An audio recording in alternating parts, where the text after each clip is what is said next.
individualistic rooting because of the religion.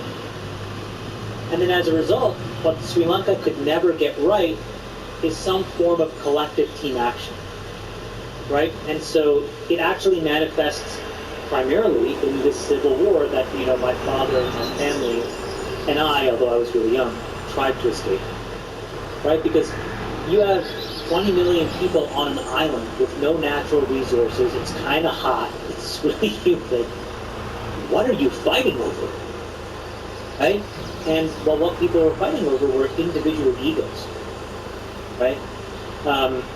And so there was no way to collectively come together and be pragmatic. So that's one end of the spectrum.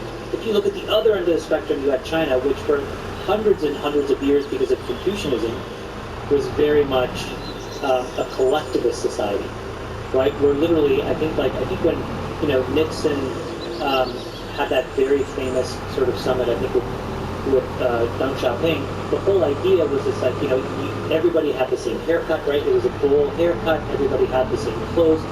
You know, individualism didn't matter, but that was way too complicated and way too stifling.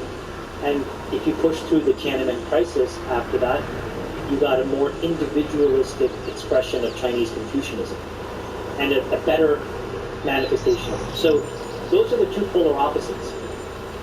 They don't work. America is like this amazing shining light around the middle path, right? And that middle path is you have a family at home where you're collectivist, right? And you have a team orientation at work. And when you get it right, sky's the limit. It's a rocket ship. And when you get distracted by it, that's when you kind of like, you know, you lose the script a little bit. Well, coming up from nothing, like you mentioned, it seemed like you were in quite a hurry, right? I mean, you were a billionaire by, I think, age 32, and, you know, even Buffett wasn't a billionaire until 58. And even if we just adjust for inflation, Buffett was maybe at 10 or 20 million by 32.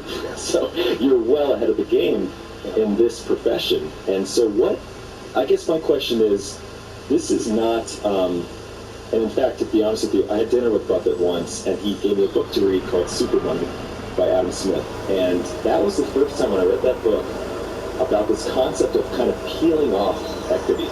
You know, wealth comes from having this equity that you can then peel off